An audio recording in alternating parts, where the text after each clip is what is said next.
Welcome to the Human Capital Innovations Podcast. We're your source for personal, professional, and organizational growth and development, where we share original research, explore industry trends, and interview executives and thought leaders from across the globe. We hope you join us often for practitioner-oriented content around all things related to leadership, HR, talent management, organizational development, and change management. Maximize your personal and organizational potential with Human Capital Innovations Podcast. Do you enjoy the Human Capital Innovations Podcast? Please subscribe, leave a review, comment, share, and consider supporting the podcast on Patreon, even at the producer and sponsorship levels.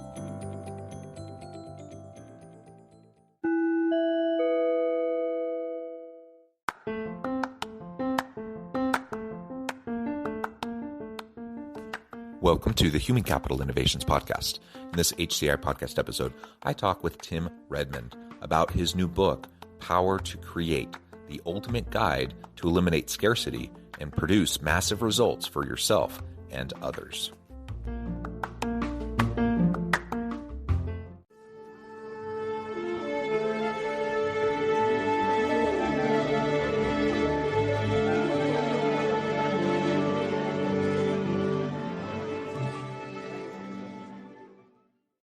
Tim Redmond, welcome to the Human Capital Innovations Podcast. It's good to be here, John. This is I'm looking forward to having a good time, and hopefully it'll be helpful to those that follow you. Yeah, I'm super excited to chat with you about your new book. We're going to be exploring together, which is titled The Power to Create, the ultimate guide to eliminate scarcity and produce massive results for yourself and others. And kind of one of the taglines, to this podcast, and the mission and the goal of this podcast is to help people lean into, recognize, and then maximize their human capital potential. So we want to be able to do that for ourselves. We wanted to be able to do that as leaders for our teams. And it sounds like that's exactly in line with what you're focusing on in your book. So I think that's fantastic. We'll have a fun conversation. As we get started, as we get started, I wanted to share Tim's bio with everybody. Tim Redmond is CEO of Redmond Growth Consulting, an organization designed to help you grow your profits, grow your business, and grow your life through Tim's innovative coaching process. With his extensive business experience, Tim and his team will bring you through a process to significantly develop your marketing and lead generation, closer rates, cash flow, leadership, decision-making, team building skills, etc. He is the accountability partner who will keep you focused on your highest and best use. You and your profits will grow, and your business will be a powerful venue to live your purpose. What a fantastic background. I really believe in the mission of your organization. I think that's great. Anything else you would like to share with listeners by way of your background or personal context before we dive on in further to the conversation? We have, I've got 6 coaches. We got about 150 clients. We're growing very fast. And we focus primarily on service-based businesses. But we're able to help a business that's a business. But we're getting such great results here, and it's from a collective wisdom of working with over 2,000 companies over the last 10 years or so. So I'm jacked about doing it. Through your business, you find your purpose, you develop your future. It's an awesome process here that's helping people with their business. So, yeah, that's wonderful. Well, excellent. So as we dive on in and get started, why don't you start by just sharing with us a little bit about why you wrote the book, Power to Create? I like the general premise of it, just as asserted in the title. We have power, we can create our futures. And I like kind of the agency component to that. Clearly, we all live within a certain context and there are constraints, but, I like to lead with a growth mindset and lean into possibility. Right. And it seems like that's really at the crux of what your book's all about. So tell us a little bit about why you decided to write the book, how you started the process, and then we can start to dive into some of the particulars within it. Yeah, no, it's great. I actually wrote the book for leaders of organizations. So I traveled around the world through a nonprofit after we sold our company. We had a software company. We built it up and sold it to Intuit and worked with them for a while. And then started a nonprofit traveling around training leaders on how to run the better organization. So we went after business leaders, pastors of churches, government leaders, and educational leaders. And so I've traveled all over the world doing this. And I find that we have a lot of confusion and even pain when we talk about the subject of wealth and money and capitalism and work and business and all that. So I wanted to redefine what that process was, John. And so the foundation of the book is redefining what wealth is. So we look at wealth as something we accumulate. You know, we look at our bank statement, we look at the size of our house and how many yachts or how big our yacht is, or, you know, how much we have in stocks and bonds, and that kind of. So, you know, that is the accumulation of wealth. That's not a bad definition, but I've redefined wealth from a creative position. And that is wealth is rather than wealth coming to you as something you get together to you, wealth is something that flows from you. And it's not just esoteric. It's not just abstract. It's very, very practical. It's creating something of value to exchange with somebody else. So it's really, I define wealth as creating value to serve other people. And the first chapter of the book actually talks about one of my trips down to Costa Rica, true story. Speaking at this huge church in a small village, really, but a huge church, beautiful, and thousands of people there. And I said, Pastor, how did you do this? You're a small village, and how'd you do? He said, well, we really owe a lot of our economic revolution that we've experienced in this area to a lady I call the pancake lady. And it really illustrates what this wealth is. It's like he preached this sermon on, you know, multiplying the gifts that you have. And then he went out to some of the people in his congregation, it was a very small congregation at the time, and gave them $1 or $2 equivalent to that to say, use your gift and multiply this. And he came to this one lady, says, hey, take these equivalent to $2, take these dollars and multiply it. She goes, I can't. You know what's happened to me. My husband left me. I've got 3 kids. We're you know, in dire poverty. We go without meals. This is horrible. I can't handle this pressure. And the pastor said, there's got to be something you can do with this. And she goes, no, I can't do. The only thing I know how to do is make pancakes, and everybody knows how to make that. And so what we do is we sometimes compare ourselves with other people, and we diminish what we can do ourselves to create value. So this pastor persists and says, I want you to take these $2 and I want you to buy as much pancake mix as you can. And I want you to make pancakes tomorrow morning and go early to the merchant area where the shopkeepers open up. Come there early and they'll buy your pancakes. No, it'll never work. Well, she came in the next day and they bought all my pancakes. And she started this business, and it grew to be quite a large, like a catering company is what she turned it into being. And she sparked an economic revolution. She goes, is this the gal that her husband left her and she's dire poverty? And now she's like one of the biggest givers in the church and committing to the, you know, helping out with the community. And it literally, she sparked an economic revolution because she personified that redefinition of wealth. Wealth is something you create to serve. And when you do that, I've talked to people in the outside of Ghana, Africa, in the suburbs of St. Petersburg and Moscow, Russia, in Kiev. I've been to the Philippines, virtually all over the world in rich societies and very poor. The same message applies. You can create something of value to serve other people, and you create an exchange in that. Boom, business grows. Yeah, I love it. Bringing value to the market, that's what businesses do, right? Yeah. If businesses are going to exist, if they're going to be sustainable and actually continue to exist, then you have to continually add value to the market. And so how you're defining, wealth and value, I think is really, really important. And the reality is we can all do that, right? We have a creative, innovative idea. Sometimes it's something completely brand new. A lot of times, much more often, Right. creativity and innovation is just a matter of creatively bringing disparate pieces of existing tech or data or whatever together in a way that no one else has done before, right? That's called innovation. And that's called innovation. Yep. Taking what's there and rearranging it. Yeah, in a new way that adds value, right? And so we create wealth and value through this kind of creative process.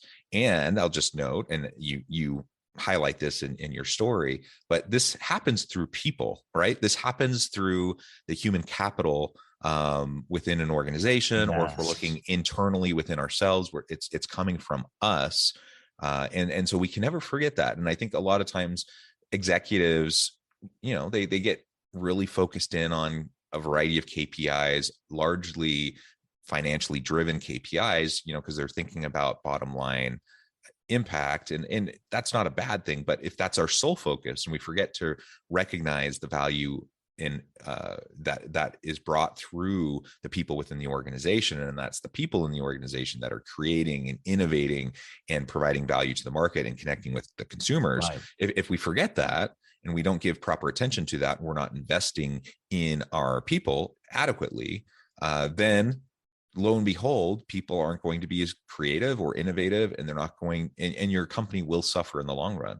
So a lot of times organizations will make short-term, they'll make decisions that will impact in the short term in a positive way to make the bottom line look stronger by divesting in their people. But in the long run, they're short-circuiting the sustainable development and growth. Right. Yeah. And I think just going back to that simple definition, it's creating value to serve people. Sometimes with the profit, my background is at one time I was a CPA, worked for PricewaterhouseCoopers. So I'm into numbers and KPIs, and we help our clients with that. But sometimes you cut the creativity off when you say, no, I can't pursue that until I see that it's profitable. Otherwise it'll be a waste of time. Well, now just understand that wealth is created by creating value. So what value are people looking for? And when you start with that definition, it frees you up in your creativity not to be hampered with, well, how are we going to do that? Well, the how's going to show up when you get real clear on the what and the why, which is serving people and creating the value. So it's been huge. We also mix the whole money issue in here with that, and the relationship we have with money. I'll many times I'll ask people, I did in the book, I'll say, well, how many of you would like to have more money? Boom, like this. And then I said, well, have you ever seen anybody without much money and they come into a whole lot of money at one time and it just messes them up? Yeah. Have you seen where money ruins people? Yeah. Okay, well, you want to have a whole lot more of what you just determined ruins people. So there's this dissidence that we have, and we actually work against ourselves. And so this book helps clarify, so you're not fighting against yourself. Whatever you respect, you get more of, whether it's the quality of a relationship or money or whatever you disrespect, you drive away from you, whether it's relationships or money. And so we want to make sure that when we're creating this value, we've got a healthy relationship with money. Money is, I define money as the lowest form of wealth, but it's the common denominator that we use to exchange, and it's in that exchange where, that's where business really comes alive. It's in the exchange. Yeah. And I mean, there's just so much life experience, research, philosophy. There's so many things that touch on what you were just talking about. Yeah. The reality is money doesn't, in and of itself, money doesn't bring happiness, fulfillment, or any of those things. It doesn't bring joy. Now, you talk in your book about scarcity, and clearly if we don't have enough to meet our needs, and we are, struggling in just the day-to-day essentials of food and shelter, and having the ability to take care of our families, that's going to cause challenges and problems. But just having more wealth, having more financial prosperity doesn't necessarily do anything for your satisfaction and your health and your relationships and all those other things. And in fact, many times it can short circuit those things if we don't learn how to manage it effectively. And so that's a really good point. Nothing wrong with people having financial wealth, but in and of itself, it's not going to help you be satisfied and happy and content. And in fact, many people spend their whole life chasing wealth, and there's never enough. If that's your goal, it's never enough. You're always going after more and more and more. Exactly, and you're never going to be satisfied. Yeah. On the contrary, if we kind of reframe wealth in the way you're describing, and we focus more on providing value to others and serving others, that's inherently going to create and help you develop and sustain better, healthier relationships. Perfect. All of those things, that's what brings meaning and purpose to life.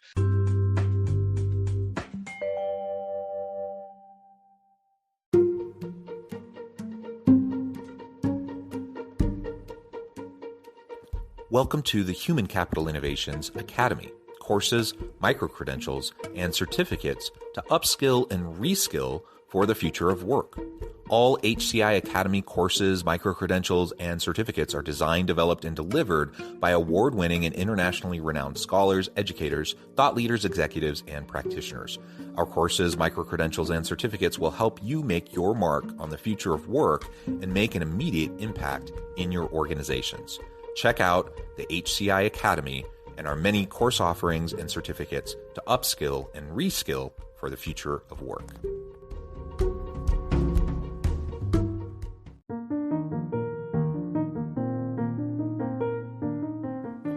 Check out our new weekly LinkedIn newsletter, Alchemizing Human Capital, exploring industry trends via original research and interviews with executives and thought leaders from across the globe.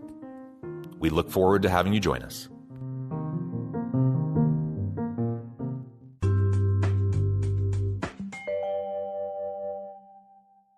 For example, I do a good amount of academic research in the space of cross-national global comparisons and worker satisfaction, life satisfaction, some of those types of things. And what you see over and over and over again is, there are countries that are very prosperous. People are well off, in comparison to, say, other countries. And guess what? You take a very quote unquote prosperous country. How happy are those people? How happy are they? Right. Not necessarily any happier, more satisfied, more content, more engaged in their work or in their life than anyone else. And in fact, often it's low. Those outcomes are lower. It's remarkable. People who live in the global South in more disadvantaged circumstances. And so a lot of it's mindset. A lot of it is just focusing on what, having contentment with what you have. That doesn't mean you can't strive for more, but not getting sucked into the trap of always chasing more. Right. Yeah. And so whatever you pursue defines you. And so if you're pursuing the service of creating value to serve people, it's great. If you're pursuing money, you're defined by that. And one thing about money that is almost magical is that money magnifies. So I like to say, does money ruin people, or does it just reveal what's already there in their heart? And so I believe that money magnifies. And so that's where you go down back to, in your leadership, what are your core values? What's your script? How are you making decisions, and what values are those based on? And if you've got a scarcity mindset that there's never quite enough, and so you've got to grab this rather than providing this, it puts you where you're at war with the world. And so I work with a lot of CEOs, and I'm like, okay, time out here. We go through a process, and they say, you know what, Tim, I'm at war with the world and it's not working. It's worked with me enough where I'm financially secure and this and that, but I'm lonely, I'm isolated. People hate me, and we don't have to have that. It doesn't have to be lonely at the top. And so money is really a great way to build relationships if you invest it wisely. And it doesn't have to destroy relationships, but if it controls you and you're pursuing it, you're defined by what you pursue. And it's the lowest form of wealth. It's not, you shouldn't define your life by it, yet you need to have a healthy relationship with it. So anyway, that's what we attempt to tackle. Yeah, and I like how you were just talking about a scarcity mindset. And when we talk about scarcity or fixed mindset versus growth or abundance mindset, it really lays a completely different foundation for how we interact, not only with ourselves in our day-to-day life, but with the people around us. And if we're talking about within our organizations and our team, if we have a scarcity mindset, that's going to inhibit any sort of experimentation culture that we may want to promote, which is going to, of course, all but eliminate creativity and innovation. Scarcity mindset ends up driving you to it often drives you to unhealthy levels of competition within your team rather than collaborations and cooperation. You have unhealthy competitive behaviors. Now, competition can be effective and good in certain framings in certain contexts. But when we're talking about pure scarcity, if that's the mindset, fixed pie mindset, then clearly there's not enough to go around, and people are going to undermine each other to try to get a piece of the pie. And it's a falsehood. It's a false kind of dichotomy about how the world works. We can, if we have a growth mindset and we have this idea that we're going to continue to innovate and add value, and we take an abundance approach, we can create the abundance. We can create an opportunity for everyone to succeed. Exactly. Yeah. I mean, I like Peter Diamati's book that he wrote. Here he is, a medical doctor and a PhD and some kind of molecular stuff I don't understand, but fascinating book called Abundance. The world or the future looks better than you think, or something like that. And he, the whole idea that wealth actually breeds wealth. So that's my thought here. Wealth actually breeds more wealth.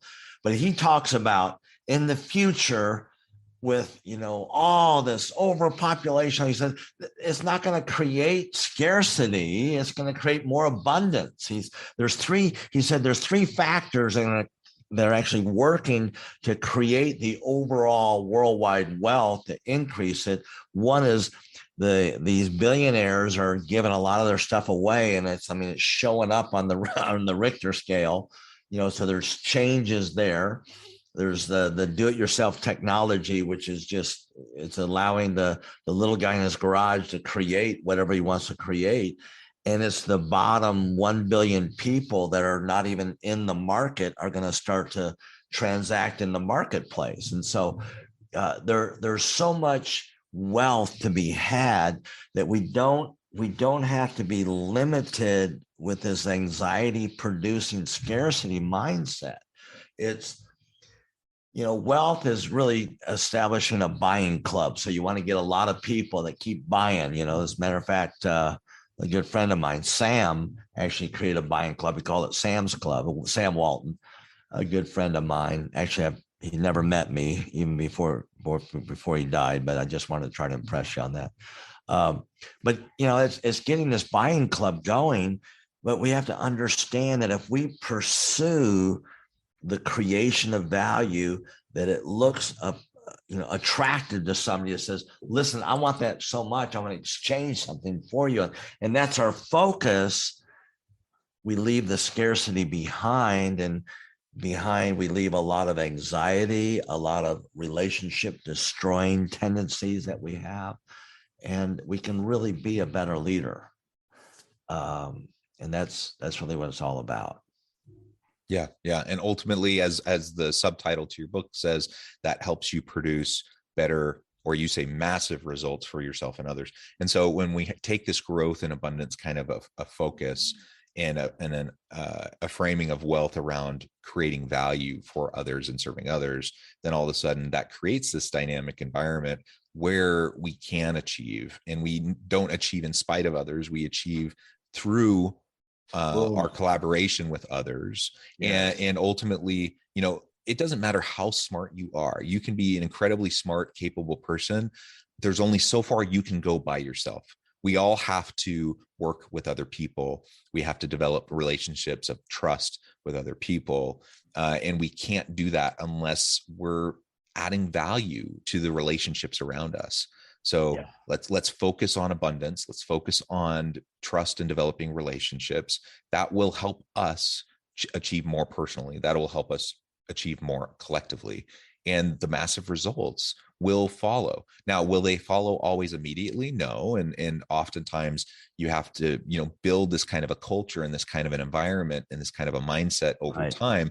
And we're talking about sustainable long-term development and growth. But I feel confident in proclaiming that in the long run, people will be far better off if they take this kind of an approach than if they're just chasing their tails, trying to keep up with the Joneses, trying to earn just a little bit more money. They're not going to be as happy, as satisfied, as engaged, as creative when that's their purpose, when they have a more foundational, transcendent purpose of like developing meaningful relationships with others and adding value to the world around them. That will produce far greater outcomes in the long run. And really, you're defined by what you pursue, but also what you pursue, you serve.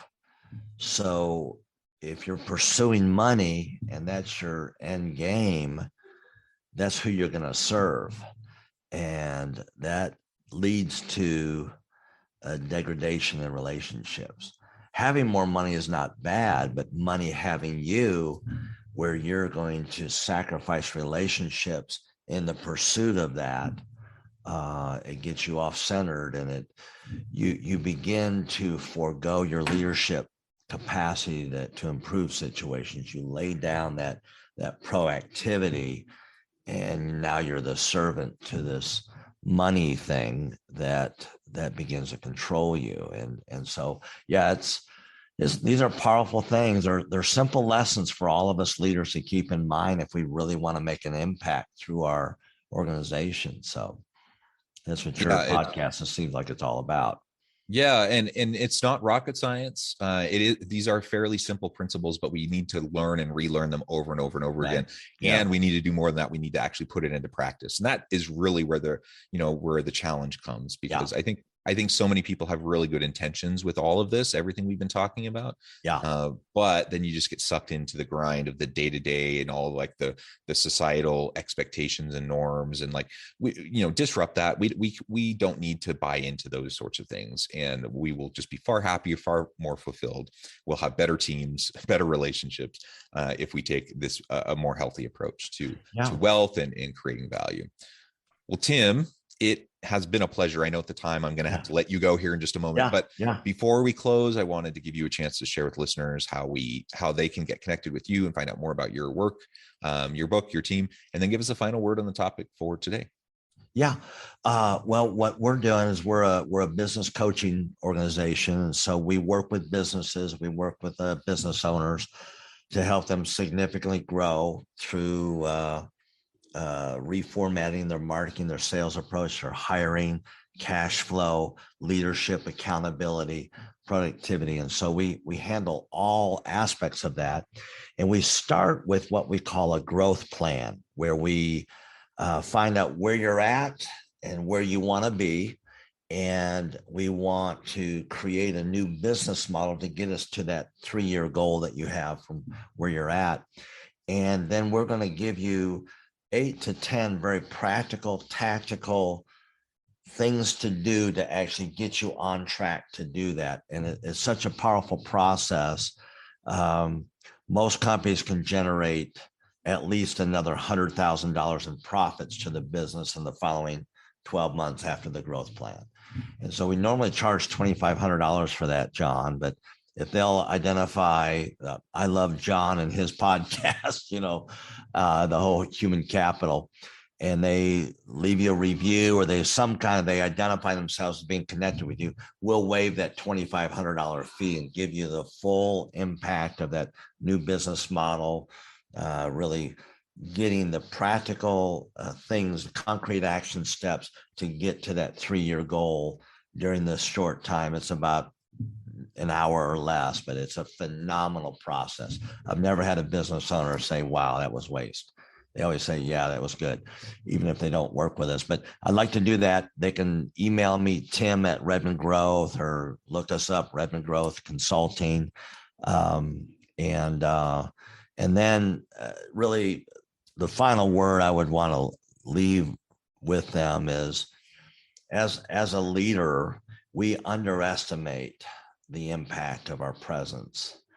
And with proximity is power, and you bring power into your room. I like to say the most dominant state dominates. And so if you have the most dominant state of how you feel about yourself and the world around you, if you feel really positive and good, you're going to impact your business or your organization a lot more than what you think, just by doing the internal work and making sure you show up as a powerful person that you are. I love it. Thank you, Tim. It has just been a pleasure. I encourage listeners to reach out, get connected, find out more about what Tim and his team can do for you. Check out the book, check out the services, the resources. And as always, I hope everyone can stay healthy and safe, that you can find meaning and purpose at work each and every day. And I hope you all have a great week.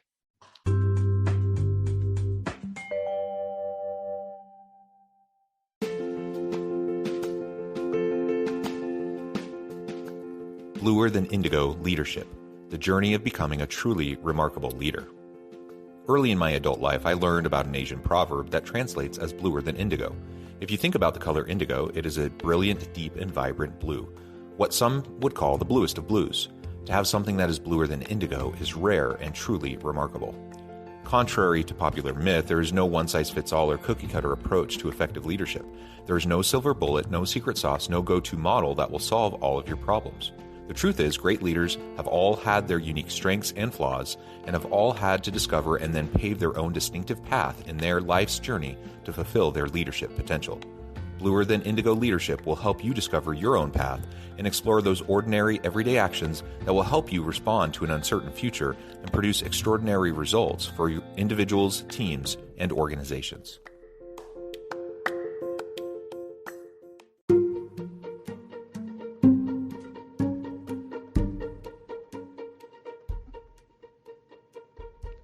Check out Human Capital Innovations magazine, Human Capital Leadership.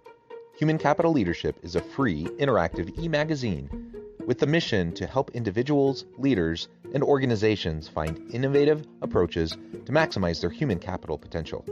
We publish issues quarterly in August, November, February, and May. Take a look at the latest issue and let us know what you think.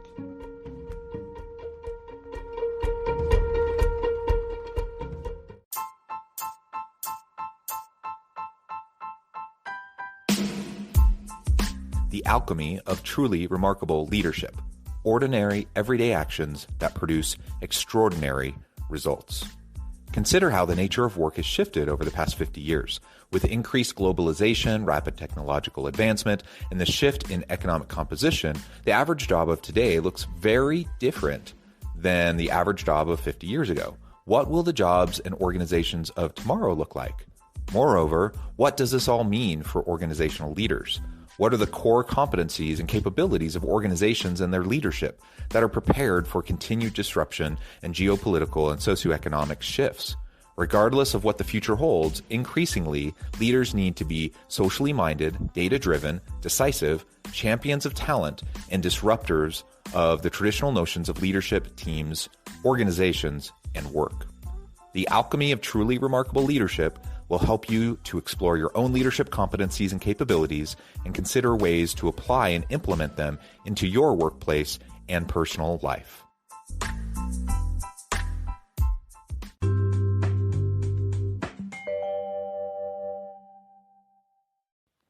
Do you enjoy the Human Capital Innovations podcast? Please subscribe, leave a review, comment, share, and consider supporting the podcast on Patreon, even at the producer and sponsorship levels. Thanks again for joining us for this episode of the Human Capital Innovations podcast. I hope you stay healthy and safe and that you have a great week.